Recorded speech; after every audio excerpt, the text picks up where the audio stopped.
የሰው ችግር የሚሰማ ሰው እግዚአብሔር የእሱን ችግር ይሰማዋል። እውነቴን ነው። የጌዲዮን ልጅ ቁሞ ምንድን ነበር ያለ? ስምዑኒ ሰባ እስራኤል እግዚአብሔር ይስማይክሙ።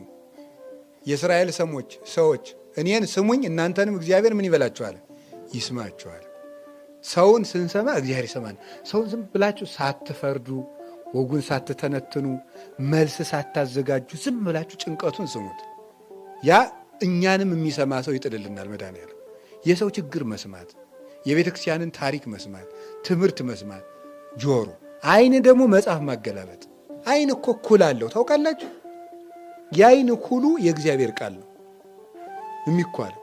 አንተ አያለው ትላለህ እውር ነህ ይላል ራዕየ ዮሐንስ ምዕራፍ 3 ላይ። አያለው ትላለህ እውር ነህ፣ ከእኔ ዘንድ ያለውን ኩል ግዛ አይንህ እንዲጠራልህ ይላል። ያ ኩል ምንድን ነው? ወንጌል ነው። አሁን እኮ መለየት ያለብንን አናውቀው፣ አብሮን መኖር ያለብንን አናውቀው። ወዳጅ አይታወቅ፣ ጠላት አይታወቅ፣ ሩቁን አናውቀው፣ ቅርቡን አናውቀው፣ ሲመክሩብን አናውቅ፣ ሲመክሩን አናውቅ። ያ እንዲገባን እኮ የጠራ አይን ሲኖረን ነው። የጠራ አይን የሚኖረን ምን ነው? አይናችን ሲኳል ነው። የምንኳለው ምንድን ነው? የክርስቶስን ወንጌል ነው። ያ አይን አጥርተን እንድናይ ያስችለናል። ስለዚህ መጽሐፍ አንብቡ፣ መጽሐፍ አንብቡ። መጽሐፍ ስታነቡ እንቅልፋችሁ ከመጣ አንብቡ። ዝም ብላችሁ ድገሙበት። ነገር ይሄ ተቆል ዛሬ ስታነቡ እንቅልፋችሁ ይመጣል፣ ነገም ድገሙበት፣ ከነገ ወዲያም ደግሞ ከደገመ ድገሙበት። ሰይጣን እንደ ሰው ነው፣ ይሰለቻል፣ ጽናት አይወድም። አይ እንግዲህ ሰውዬ ጋር ጭቃጭቄ ብሎ ይተዋቸዋል። እዚያ ለተወሰነ ቀን ግን ይፈትናቸዋል። ስለዚህ መጽሐፍ በደንብ አድርገን እናነብ። እያንቀለፋችሁ ቢሆን አንብቡ፣ ደግሞ ከዛ አንብቡ። ማስለመድ ነው ዋናው። እባካችሁ አንብቡ፣ እባካችሁ አንብቡ፣ እባካችሁ አንብቡ።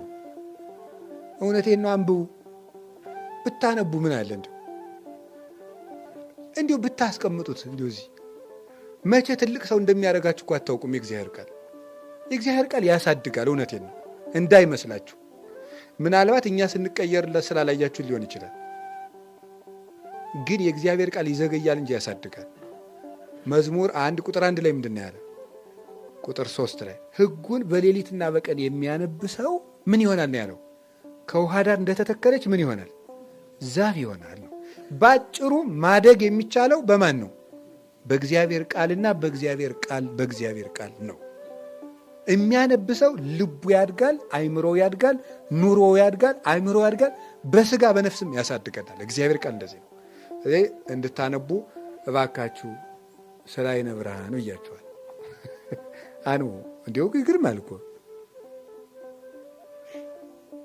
እሺ 5 መክሊት ይሄ ነው። ህዋሳት ናቸው። እጅ ነው እጅ። አሁን ማታ ጠይቁ እንግዲህ በ5 ህዋሳቶች ማታ ምን አተረፍኩ ብላችሁ መጠይቃላችሁ። እጅ መጽሐፍ አለ